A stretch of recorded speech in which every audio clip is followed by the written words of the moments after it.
Imwe muri deal zari zitezwe cyane cyangwa se imwe muri deal byari byitezwe ko n'ubundi umunsi yabaye izatungura isi, izakangaranya abantu bose, ni deal y'uno mugabo bita Ederson kuba yakwerekeza muri equipe ya Manchester City. Ibyo byose rero nibyo tugiye kurebera hamwe byabaye. Ese deal y'uno mugabo igeze he? Ni icyizere cy'uko ino deal yaza kubiba? Ese biteganyijwe ko yarangira mu gihe kireshya gute? Ibyo byose nibyo tugiye kugarukaho muri ino video. Reka nshimire cyane abantu mwese mwamaze gukanda subscribe n'abatarayikanda, ariko mbabwire ngo iki nicyo cyiza cyo kugira ngo ukande subscribe ujye ubana natwe mu biganiro byose tunyuza hano kuri Gaming Sport Hub. Wibuke kurakinga ino video, ujye muri comment uduhe igitekerezo cyawe, ubundi nibigushobokera wisharinga inshuti zawe, tujye dukomeza kubana mu biganiro byacu bya buri munsi. Bamwita Elliot Anderson, uno mu mediateur wa equipe ya Nottingham Forest, ni umwe mu ba mediateurs beza kandi bakomeje kugenda bitwara neza kuva yava muri equipe ya Newcastle akerekeza muri equipe ya Nottingham Forest ari gukina kuri ubu. Uyu mugabo w'imyaka 23 ni umwe mu bagize season nziza mu buryo bwose umumediateur ashobora kuba yagiramo season, bitandukanye cyane wenda no kuba equipe ya Nottingham Forest yakiniraga hari ibyo itagezeho nka equipe, ariko nanone ntago ari ibintu byatuma tumutera amabuye kubera ko Nottingham Forest ni equipe ntoya, ndetse ibyo yabonye ntabwo twavuga ngo twari twiteze byinshi wenda ngo aradutenguha cyangwa se yagiye mu mubare w'abadutengushye. Iyo season nziza rero yagize turimo tugarukaho niyo yagiye ituma yifuzwa n'ama equipe atandukanye ku mugabane w'Uburayi, cyane cyane mu gihugu cy'Ubwongereza. Aya ma equipe yose akomeye muzi ko murabizi neza we yaravuzwe muri equipe ya Manchester United, biza kuvugwa ko equipe ya Chelsea nayo yaba iri mu ma equipe yari arimo amutekerezaho yamwifuzaga kuba yamutwara. Biza kuvugwa yuko Arsenal nubwo byavuzwe by'igihe gito bavugaga yuko abarimo bashaka kuba bafata imediane y'igihugu y'Ubwongereza bakaba bajya kuyikoresha muri Arsenal. Ubwo ni ukuvuga Anderson na Declan Rice bakaba bajya gukorana. Ayo yose ni amakuru yagendaga avugwa, gusa amakuru yagiye hanze cyane cyangwa se yatinze ikamenyekana cyane ikamamara kuri uno deal y'uno mugabo, ni inkuru yamwerekezaga muri equipe ya Manchester United ndetse na Manchester City. Icyo gihe haza kubaho ikibazo cy'uko Manchester United yo muri gahunda zayo nibyo yifuzaga aba mediateri, ariko idashaka gutanga amafaranga menshi. Icyo gihe nibwo yaje kwitekura muri no deal kubera ko Nottingham Forest yari imaze kwanga miliyoni 121 za Man City. Gusa icyo gihe Man City yari yayipropoje ko ya miliyoni 105 ikongeraho 15 z'ama add-ons, irazanga. United itivuga ati ubwo noneho yanze ziriya miliyoni za Man City, twe nta na gahunda yo kuzuza miliyoni 100 twari dufite, deal twayivamo. Manchester United nuko yivanye muri deal n'umugabo witwa Elliot Anderson.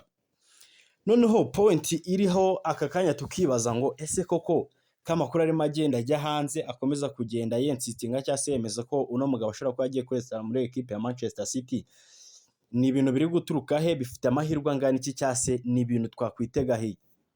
Amakuru yagiye hanze, uwitwa Fabrizio Romano niwe wari urimo abidutangariza tubwira ngo kuva equipe ya Nottingham Forest yakwanga bid ya miliyoni 121 ya Manchester City, hari ibiganiro byabaye hagati y'abayobozi ba Man City, hagati y'umutoza wabo mushyashya. Bivugwa yuko Enzo Maresca ari ugomba gutoza ino equipe, murabizi ni amakuru amaze igihe kinini nubwo bitakiri kuvugwa, ariko uyu mugabo igisigaye ni uko yatangazwa na board ya Man City bakabigira officiel nk'uko twagiye tubona andi ma equipe abitangaza, ariko niwe uzatoza equipe ya Manchester City hatagize igihinduka dushingiye ku makuru dufite. Rero mu biganiro byabaye hagati y'abayobozi ba Man City, abashinzwe kugurira abakinnyi Man City na Enzo Maresca, bivugwa yuko bicaye bakarebera hamwe umumaro cyangwa se icyo uno mugabo bita Elliot Anderson yabafasha.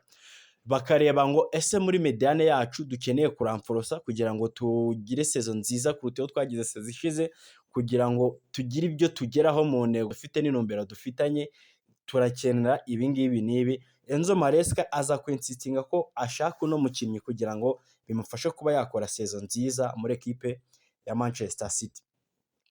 Abayobozi ba Man City rero nyuma yo kumva ibyo byose barakanavuga yuko witwa Ben Jacobs atubwiye ko bana contacts Pep Guardiola.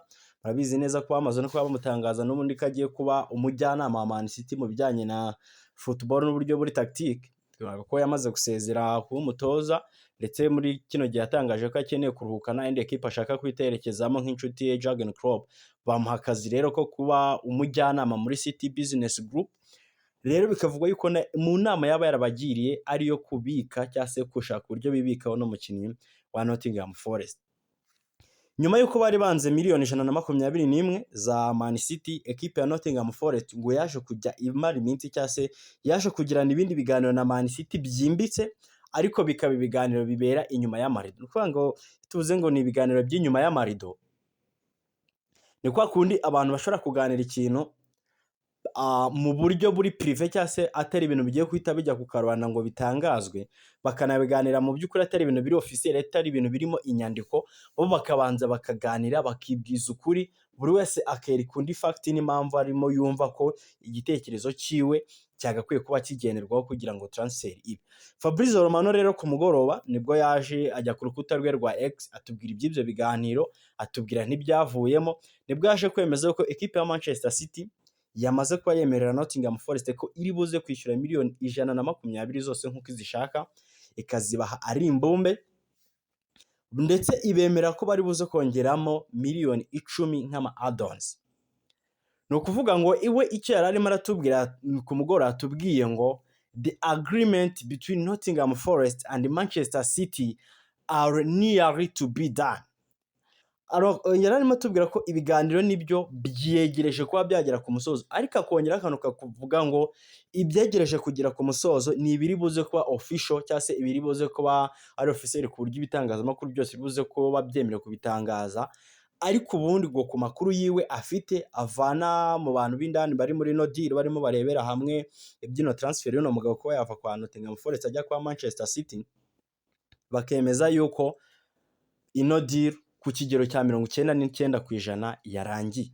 Agakomeza tubwira yuko rero ekipe ya Man City yiteguye kuza kwishyura ayo mafaranga yose muri ekipe ya Nottingham Forest, ikatanga ari imbumbe 120 zose kugira ngo ize kubitwara uno mukino, ndetse yanagiye kure yongeraho cyangwa se atwongeraho amagambo avuga ngo mu gihe cyose iyo deal iri buze kubirangiye, kuko yiteze ko ari deal buze kurangira vuba cyane na mbere ko igikombe cy'isi kirangira, atubwira ko ekipe ya Man City yaba yatangiye no gutegura cyangwa se yamaze kubukinga ahantu izakorera izabapimira ubuzima bw'uno mukinnyi ku kizwi nka medical test aho igomba kubera, ndetse akomeza atubwira yuko nta gihindutse nta gisibya yari deal buze kurangira bitarenze mu ntangiriro za kiriya cyumweru turi buze kuba twabonye irya jambo ryo akunda gukoresha nka here we go.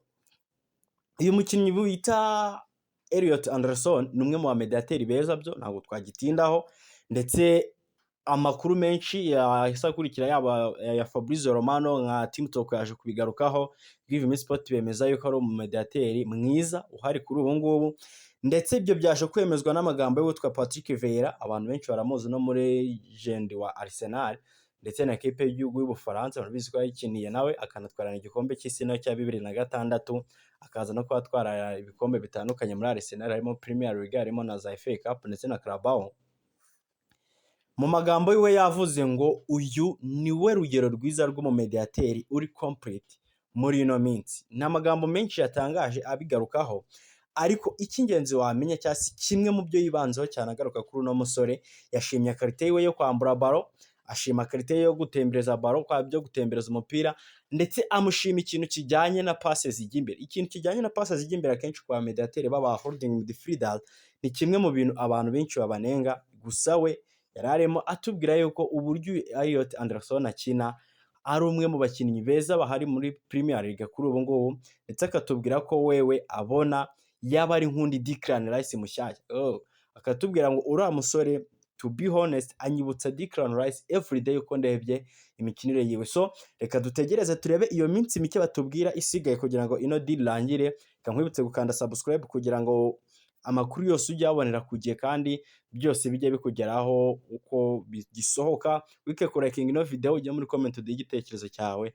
Ese ku bwawe Elliot Anderson urabona ari iki yafasha ekipe ya Manchester City mu gihe yaba asinye?